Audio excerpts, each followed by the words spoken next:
To begin this NBA season, Tyrese Haliburton has arguably been the storyline, the narrative of the season, his ascension to an elite guard across the entire league. After a season in last year in which he was really good and the Pacers were much better when he played, he had some injury issues though, and this year he has just catapulted himself into a completely different level and into a conversation that he wasn't in before. And the fact that Indiana traded for this guy from Sacramento, a team that's also really good, not that long ago, makes me wonder and makes me think back on that Tyrese Haliburton trade. Now, before we get to the trade stuff, I do just want to mention and shout out the NBA and the fact that one of the reasons why we're having such a big conversation about Tyrese Haliburton is because of the in-season tournament and because of kind of the platform that provided the Pacers, a team that I think had one national TV game scheduled for the entire year and now has kind of put themselves into this top-level conversation that maybe they wouldn't have been in otherwise. And a lot of that has to do with how well Tyrese Haliburton is playing and also has to do with this new idea of the in-season tournament that I think most people, by and large, are really enjoying. So that needs to be said. But when I think back about this deal, it's really difficult to properly evaluate, even now in hindsight, the Tyrese Haliburton deal for Sacramento. Obviously for Indiana, it's a home run, but I'm more so thinking about this from the Kings' perspective because at the time, I was freaking out, as was a lot of other people, about the value that Sacramento got in exchange for Tyrese Haliburton and the mindset that they had in terms of turning a guy that at the time was 21, 22 years old on a rookie deal, clearly was going to be something. He wasn't Indiana Pacers level Tyrese Haliburton, nor would he probably ever have developed into that, which is a part of this equation that we're going to get to later. But it was clear that Tyrese Haliburton was really, really good. He's a good playmaker, good guard, and someone that you were going to want to have on your team. And they just basically, there's other pieces in the deal, Buddy Hield's involved, but basically they flipped him for Domantas Sabonis, who is good and has been really good for Sacramento. And you can pinpoint that trade as a point in which Sacramento really started to take off as Sabonis got there and De'Aaron Fox got much better without Haliburton there. And you can pinpoint that trade and easily say, oh, this was a 100%,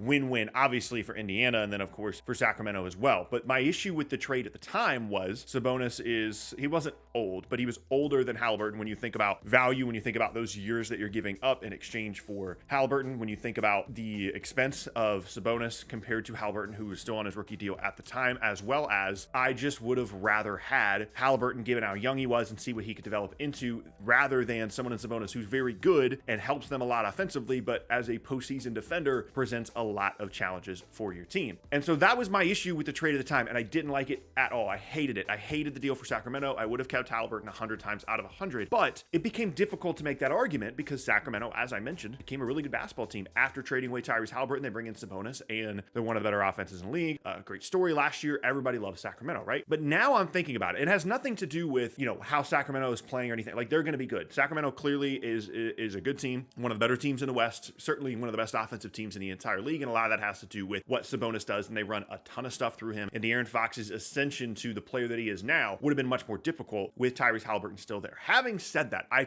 want to think about the replaceability of someone like Haliburton compared to Sabonis. Like I said, Sabonis is a playmaking big for Sacramento, and they run a lot of their stuff through him, and that kind of creates the engine of their offense in addition, of course, to De'Aaron Fox. However, if I could pick right now, if I was Sacramento, and you were like, you know what, you could revert the Haliburton trade, obviously having seen how well he played in Indiana, but even at the time, and you could just get that guy back and get rid of Sabonis, I think I would do it. I think I would rather have Tyrese Haliburton in Sacramento right now than Domantas Sabonis. And given how much he has improved and ascended to this completely different level in Indiana, I feel like that is a totally 100% fair take. It's okay to say that the Kings have been really good since bringing in Sabonis, while also saying that I would rather have Tyrese Haliburton on the roster right now. Now, the biggest counterpoint to that, other than what Sabonis means to Sacramento, how involved he is in their offense, the other counterpoint to that is you don't get Pacers Tyrese Haliburton if he stays in Sacramento. It's one of the reasons they made the deal. It wasn't necessarily all about we have to get Sabonis, although they did really like Sabonis. It was about kind of figuring out the logjam in the backcourt and prioritizing, whether it be De'Aaron Fox or Tyrese Haliburton. Of course, they prioritized Fox, and wanting one of those guys to develop into what they each have developed into at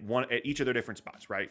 Fox in Sacramento and Haliburton in Indiana, and you don't get either version of those guys if they stay together. Certainly a fair argument. It is more difficult to become the player that Haliburton and Fox have both been separately. It's more difficult to become that guy, especially as younger players, when you're together. But given the way that they both, certainly Haliburton, space the floor now, I have a hard time believing that they wouldn't have been an incredible dynamic backcourt together. I have a hard time believing that they had to be separated to become something resembling what they are right now. And if they can be something resembling what they are right now and be together in Sacramento, I personally would have rather had those two guys in Sacramento than Fox and Sabonis, partially because it's just more difficult, in my opinion, to find a player on the level of Haliburton that is playmaking the way that he is, such low turnover numbers, just shooting the ball incredibly well. It's harder to find that guy than it is to find a 6'9" big that can score and can rebound and can pass, but can't guard.